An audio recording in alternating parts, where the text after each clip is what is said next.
Bonsoir, nouvelle édition du 7-8 sur TV Fil, 78 en direct entre 18 et 19h. Nous allons faire le point sur l'actualité du département. Aujourd'hui, 11 septembre, nous verrons notamment comment s'est passée la rentrée des étudiants étrangers à l'université de Versailles-Saint-Quentin en Yvelines. Ils viennent du monde entier dans le cadre d'échanges. Ils sont près d'une centaine pour ce premier semestre qui débute. Bonsoir Céline Peignet. Bonsoir. Bienvenue sur ce plateau. Vous êtes la directrice adjointe du département des études françaises, donc de l'université de Versailles-Saint-Quentin. Une université qui a donc fait le choix de s'ouvrir à l'international. C'est la politique officielle. Il y a eu un changement de présidence il n'y a pas longtemps. C'est un des axes majeurs du nouveau président. Absolument. C'est une démarche qui a été amorcée il y a plusieurs années déjà et qui est entérinée par la politique du nouveau président de l'université et que nous rejoignons avec grand plaisir puisque nous travaillons à l'accueil de plus de 100 étudiants chaque année à l'université. Et ça semble plutôt bien effectivement fonctionner. Les étudiants se pressent pour venir à cette université. On va en parler dans un instant. Céline Peignet, vous restez avec nous. Et puis pour évoquer cette rentrée des étudiants étrangers également, Alice Gastine. Bonsoir Alice. Bonsoir Wilfried. Alors vous êtes allé les voir, ces étudiants, lors d'un des séminaires, lors d'une des réunions qui étaient organisées. Et Exactement. vous avez voulu savoir comment ils s'organisaient, mais pour le logement. Ça c'est un point important. Le logement, on le sait, c'est difficile pour tous. Pour les étudiants encore plus. Et oui, parce qu'en fait, sur l'université de Versailles-Saint-Quentin, il n'y a que 1000 places disponibles, alors qu'il y a 18 000 étudiants. Et les étudiants étrangers, qui sont environ 2400, peinent à trouver un logement quand ils arrivent. À vos côtés, Maxime Lemaine. Bonsoir Maxime. Hey, bonsoir Alfred. Alors vous êtes le monsieur environnement de la rédaction. Eh oui. On ne va pas parler d'étudiants, des étudiants avec vous, on va plutôt parler des résidences universitaires. Ça rejoint un petit peu le sujet tout de même, mais une résidence entièrement en bois. En bois, exactement, Wilfried. Vous savez que sur cette chaîne, mon boulot, c'est de vous faire découvrir des choses un peu particulières. Et là, en l'occurrence, c'est une résidence universitaire complètement en bois qui est construite à Versailles, 60 logements. Je vais vous dire que j'ai bien bûché mon sujet et j'espère bien vous scier. Vous m'avez fait peur parce que vous avez bien bûché ce sujet. En 2 mots, vous m'avez fait peur. Allez, on va en savoir un petit peu plus dans une demi-heure avec cette page environnement de Maxime qui est très en forme ce soir. On va déjà regarder le sujet que vous avez réalisé sur place sur cette résidence universitaire entièrement en bois. Reportage. Bienvenue à La Fresque, une résidence universitaire versaillaise de 60 logements actuellement en construction, implantée aux abords de l'université Versailles-Saint-Quentin. Sa caractéristique est d'être construite principalement en bois. La plateforme, elle est réalisée en béton parce qu'elle sert structurellement à réaliser certains porte-à-faux, certaines figures architecturales. Après, au-dessus de cette plateforme, donc on vient tout simplement faire un peu comme avec des caplas pour les jeux d'enfants, organiser des refends, des voiles de façade, on pose des planchers par-dessus les caplas en gros et puis on élève comme ça 4 étages de bâtiment. On a été, je pense, longtemps bloqué dans la construction bois parce qu'on y voyait des éléments fragiles, on avait peur du feu, etc. Et on s'aperçoit que techniquement, on a répondu à beaucoup de réponses là-dessus. On a des bâtiments qui ne sont pas moins résistants au feu, quelquefois même mieux. On a des bâtiments qui sont largement aussi solides. On a un confort naturellement en matière d'isolation qu'on n'avait pas obligatoirement avec certains types de construction. Autre avantage, le chantier permet de faire fonctionner des entreprises françaises spécialisées dans la filière bois. Chaque appartement mesure environ 20 mètres carrés. On y retrouve une entrée avec kitchenette, une chambre et une salle de bain accessibles aux personnes en situation de handicap. Le chauffage se fait par le sol. L'étudiant peut le régler via un thermostat. Coût total de l'opération, un peu plus de 5 millions d'euros. Fin des travaux prévus pour la rentrée 2013. Il s'agit d'une première expérience à Versailles. Si elle s'avère positive, la ville n'exclut pas de construire d'autres bâtiments de ce type, sous réserve de trouver les terrains.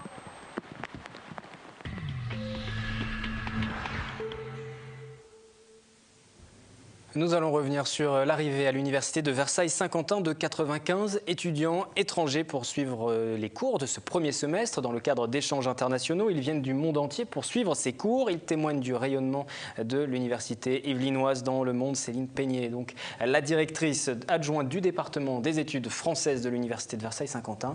Ces étudiants sont arrivés il n'y a pas très longtemps en France et ils sont chouchoutés. Vous organisez des séminaires pour eux. Comment s'est passé leur accueil ces derniers jours? Absolument. Donc ils sont arrivés depuis une semaine pour les plus... ceux qui arrivent le plus tôt et ils peuvent arriver encore jusqu'au mois d'octobre. Donc ils arrivent du monde entier et nous les accueillons aussi dans les conditions les meilleures possibles en leur proposant un séminaire d'intégration avant la rentrée universitaire afin qu'ils puissent se faire des amis, perfectionner un peu leur français, connaître quelques cours, s'initier un peu à la vie académique qu'on a un peu dans la culture éducative française et donc être prêts pour démarrer une rentrée dans les meilleures conditions. Puisque la rentrée officielle pour tous les étudiants, ce sera plutôt au mois d'octobre. Là, ils sont entrés en avance, effectivement, pour être entre eux déjà et prendre le contact avec cette université, découvrir un nouvel environnement. Est-ce qu'ils sont rassurés ? Ils ont l'air plutôt enthousiastes, ils arrivent... Ça ne veut pas dire forcément rassurés. On essaie de les rassurer autant que faire se peut en leur donnant toutes les clés nécessaires pour qu'ils deviennent autonomes très très vite et qu'ils puissent s'épanouir dans l'environnement universitaire de Saint-Quentin. Alors vous êtes en charge des études françaises, forcément, est-ce qu'ils parlent bien le français ? Ils peuvent arriver à tout niveau, donc nous accueillons des étudiants qui sont grands débutants, c'est-à-dire qui n'ont pas de compétences développées dans la langue, qu'on l'accompagne vers une utilisation du français, jusqu'à des étudiants qui ont des niveaux très avancés et donc qui veulent intégrer une licence, un master, voire un doctorat à l'université. Ça veut dire que lors du séminaire, déjà sur les premiers jours de la semaine dernière, ils ont eu quelques cours de français, notions de français en tout cas ? Absolument, voire des cours d'initiation à la vie académique française pour se familiariser avec la prise de notes, les types de commentaires ou de devoirs qui peuvent être demandés dans le cadre d'un cursus universitaire. Alice, justement, on le disait tout à l'heure au début de cette émission, vous les avez vus ces étudiants, vous les avez sentis rassurés ? Alors c'est vrai qu'il y avait un petit peu de tout. Je suis tombée sur des étudiants, notamment un étudiant argentin qui est inscrit en doctorat d'histoire de l'art qui parle un français courant, mais aussi par exemple sur un étudiant lituanien qui vraiment ne comprenait absolument rien en français. Et c'est vrai que je l'ai observé dans l'amphithéâtre. Bon, il était un petit peu perdu forcément face à toutes ces informations. Et on va regarder ensemble ce sujet qui fait le point sur la rentrée de ces étudiants étrangers. Argentine, Ukraine, Lituanie, Allemagne, Royaume-Uni, c'est la rentrée pour ces étudiants à l'université de Versailles-Saint-Quentin. Certains resteront un semestre, d'autres une année. Les étudiants qu'on vient d'accueillir, ce sont des étudiants qui viennent dans le cadre de programmes d'échange, c'est-à-dire des échanges avec des universités qui sont partenaires de l'UVSQ. Les autres étudiants étrangers viennent s'inscrire dans des diplômes. Soit 95 nouveaux venus sur 2400 étudiants étrangers. Choix des cours, carte d'étudiant, assurance maladie. L'installation peut vite se transformer en un parcours du combattant, à commencer par la recherche d'un logement. C'est difficile, je suis en train de trouver un coloc, une chambre, je ne sais pas. Mais c'est difficile pour moi. Les difficultés parfois c'est la langue, parce que parfois leur niveau de français est insuffisant pour pouvoir suivre les cours qui sont donnés en français pour la majorité des cas. Après la difficulté majeure c'est le logement. Il ne faut pas se cacher qu'il y a quand même quelques difficultés pour les étudiants à trouver un logement de la même façon que pour les étudiants français d'ailleurs. Mais bon, on a un service logement qui est très actif, qui a été ouvert il n'y a pas très très longtemps, donc qui les aide un maximum. Comme vous l'avez vu, on a distribué une liste pour les étudiants qui seraient en difficulté encore aujourd'hui pour trouver un logement. L'université de Versailles-Saint-Quentin compte 18 000 étudiants et près de 1400 enseignants-chercheurs. Elle a passé 230 accords de partenariat avec des universités à travers le monde. Alors Céline Penny, on le voyait dans ce reportage, cet étudiant argentin dont je parlais, Sébastien, qui parle très bien français, mais bon, à ses côtés, d'autres étudiants ne parlent presque pas français. Alors comment vous faites face, vous, à ces étudiants dont les niveaux sont très divers et variés? Vous proposez plusieurs niveaux de cours? Absolument. Nous avons préparé une offre qui soit de manière à accommoder la gamme la plus large possible de compétences en français des étudiants, donc qui viennent du monde entier, puisque comme on l'a dit dans le reportage, nous avons des conventions avec une grande partie des régions du monde qui discutent avec la France. Et nous accueillons donc des étudiants de tout contexte linguistique, culturel et avec toute compétence de français. Donc pour ce faire, nous avons à l'heure actuelle 6 DU de préparation au français. Donc c'est pas seulement la langue, mais c'est aussi tout l'univers culturel francophone que l'on travaille avec eux, que l'on développe. Diplôme universitaire Diplôme universitaire, excusez-moi, oui. Diplôme universitaire pour les accueillir du niveau grand débutant au niveau très avancé, avec tout le panel de compétences qu'il y a entre les deux. Et ces étudiants, ils viennent d'où tout de même? Parce qu'on dit qu'ils ne parlent pas très bien français, mais c'est plutôt en Europe, ils viennent de plus loin? Ils viennent absolument du monde entier. Ils peuvent venir d'Inde, de Chine, d'Argentine, de tous les pays européens et hors Europe également. Effectivement, en préparant cette émission, on nous a expliqué du côté de l'université que ça avait tendance même à un peu plus s'équilibrer, même s'ils viennent majoritairement encore d'Europe, forcément les liens privilégiés avec la France, mais il y a des pays d'Asie aussi sont de plus en plus représentés, et c'est plutôt positif parce que ça permet d'absorber aussi le problème de la crise, et forcément la crise touche tout le monde, même les étudiants, et en Europe, des étudiants espagnols, des étudiants italiens, des étudiants grecs, c'est très compliqué de venir en France, donc il y a de plus en plus de pays d'Asie qui sont représentés, notamment sur ces différentes filières. Alors pourquoi viennent-ils tout simplement aussi en France? Qu'est-ce qui les attire en France, tous ces étudiants qui viennent donc de très loin parfois? Exactement, donc on va les écouter, ils vont nous répondre dans leur langue, pour le coup, même si certains parlaient français, dans le reportage qu'on va regarder, on les écoute. Bueno, porque creo que aquí Parce qu'ici, les relations internationales et l'université sont très bien. J'ai choisi Versailles car c'était la meilleure opportunité et j'ai obtenu une bourse. Parce que j'aime la langue française, les Français et bien sûr Paris.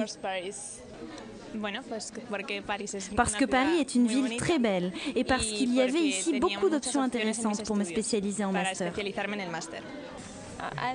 J'aime la France, j'aime les Français, j'aime tout en France.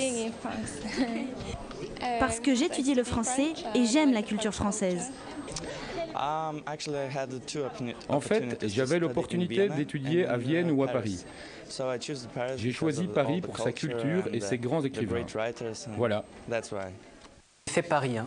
Marche à plein régime là, dans le micro-trottoir qu'on a réalisé. Université de Versailles, Saint-Quentin-en-Yvelines. Versailles, c'est à côté de Paris. Et Paris, ça fait rêver les étudiants. Oui, je pense que l'Université de Versailles-Saint-Quentin a su tirer parti des représentations très positives et constructives dont bénéficie la France et la langue française plus largement pour proposer une offre qui est vraiment ouverte et qui exploite le côté culturel et l'immersion qu'offrent les diplômes universitaires adressés aux étudiants internationaux. Et du coup, vers quelle filière plutôt ils se tournent, les étudiants que vous avez pu rencontrer? Alors, c'est très très vaste. Il y a deux profils d'étudiants principaux. Ceux qui viennent étudier le français et s'immerger dans la culture française et développer leurs compétences en matière de francophonie et de langue, et qui parfois rejoignent le second groupe, qui lui concerne les étudiants qui viennent intégrer un cursus licence, master, doctorat à leur niveau et dans tous les domaines qu'ils peuvent suivre déjà dans leur pays en termes d'études. Et c'est assez facile, lorsqu'on est étudiant à l'étranger, de venir en France suivre des études? Alors malheureusement, ça dépend aussi des visas et des passeports qu'ils ont en main.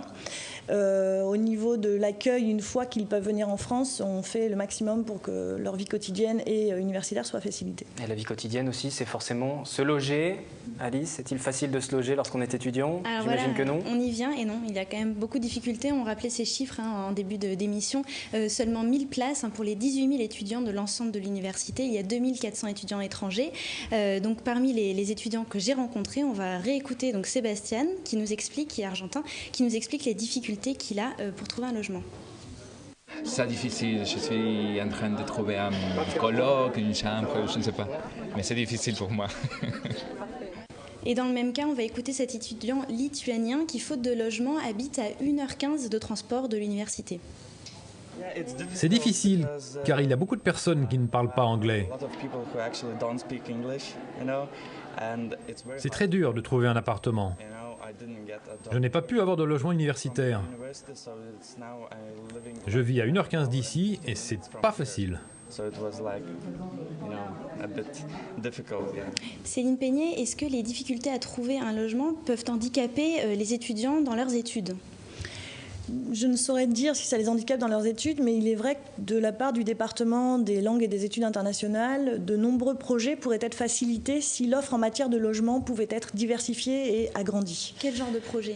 Nous proposons des stages pour la formation des enseignants qui sont déjà en poste à l'étranger. Nous proposons des stages plus ou moins courts à des étudiants internationaux. En fait, sur proposition aussi et sur leurs envies à eux, nous proposons sur mesure des formations en fonction des besoins à l'international. Et si nous pouvions accueillir toutes les personnes qui sont intéressées par le fait de travailler avec nous, nous pourrions développer une offre beaucoup plus riche. Je vais vous laisser conclure, Alice, sur cet aspect du logement. Rappeler quelques chiffres pour oui, conclure cette page-là. Mais juste tout de même une question. On l'a entendu, là, cet étudiant, le dernier étudiant, il fait 1h15 de trajet pour venir à l'université.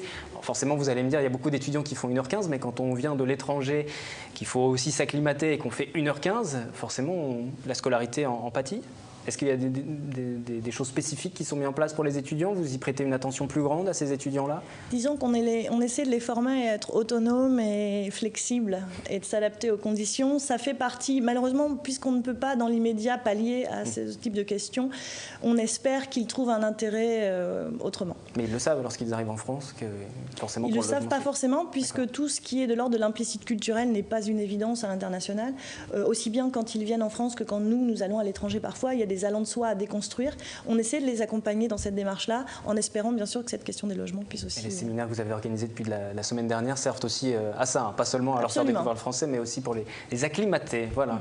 Tout à fait. Et devant ces difficultés donc, liées au logement, l'université a mis en place l'année dernière un véritable service dédié au logement étudiant, car le nombre d'étudiants étrangers aussi est en augmentation. Donc on l'a dit, le nombre de places disponibles sur le territoire de l'université, c'est 1000 lits. Donc plusieurs projets sont en cours sur l'agglomération de Saint-Quentin en Yvelines. D'abord à Maurepas, en septembre 2013, 110 places devraient être disponibles. Un autre projet pour septembre 2014 à Guyancourt qui devrait offrir 147 places. Et puis 2 autres projets, un à Montigny, donc dans le siège du Vélodrome, du chantier du Vélodrome, 3 résidences, respectivement 300, 180 et 120 places. Et enfin à Elancourt, 160 places seraient créées d'ici 2014. Merci Alice. Un dernier mot avec vous également pour conclure sur ce plateau dédié aux étudiants étrangers qui font leur pré-rentrée en ce moment du côté de l'université de Versailles-Saint-Quentin. Il n'y a pas de prérequis forcément en français pour venir à l'université, on est bien d'accord. Ça veut dire qu'un étudiant étranger peut venir en France et faire des études sans suivre un seul cours de français et repartir sans avoir appris le français? Disons qu'on lui souhaite d'avoir les contacts socioculturels et linguistiques qui font qu'il va développer une certaine compétence en français. Ça voudrait dire que sa vie sociale est riche et que son quotidien est agréable. On a besoin d'être heureux, je pense, pour faire des études. Donc il y a quand même de fortes chances que cet étudiant ait des notions de français. On leur propose également, même pour les étudiants qui suivent des cursus qui n'ont rien à voir avec la langue française, on leur propose de suivre plusieurs cours assez diversifiés, qui soient plutôt linguistiques, culturels ou basés sur des matières à contenu. Donc on met à leur disposition cette offre-là pour qu'ils puissent suivre leurs études tout en se faisant plaisir et en développant des compétences en français. Forcément, il faut que ça se passe bien pour eux durant leur séjour, Absolument. parce qu'ensuite ce sont des ambassadeurs de l'université. Tout à fait. Pour l'aura de l'université, on l'imagine, c'est important. Merci Céline Peigné de l'université de Versailles-Saint-Quentin d'être venue sur le plateau. Merci également Alice pour ces différentes précisions. Nous allons poursuivre le 7-8 à présent avec un point sur les principaux titres de l'actualité de ce 11 septembre. Une résidence universitaire sur 4 étages entièrement construite en bois, c'est à Versailles. 60 logements sont construits de manière écologique. Le chantier a débuté il y a 6 mois. Plus de détails dans un quart d'heure maintenant avec Maxime Lemaine et le rendez-vous de l'environnement du mardi. Le lycée Jean Villard de Plaisir participe au concours des lycéens. Seuls 2 établissements en Ile-de-France ont été sélectionnés. Les élèves de première littéraire ont maintenant 2 mois pour lire 11 livres. 3 d'entre eux et leur enseignante vont me rejoindre dans quelques instants. Si vous cherchez un bureau, une étagère ou même une voiture à moindre coût, rendez-vous sur le site internet de l'agglomération de Saint-Quentin qui met aux enchères certains de ses biens. La vente aura lieu à la fin de la semaine. Et puis une histoire romantique également dans l'actualité du jour, celle du couple Desper qui vient de célébrer ses noces de platine. 70 ans de mariage. Reportage à découvrir dans quelques instants.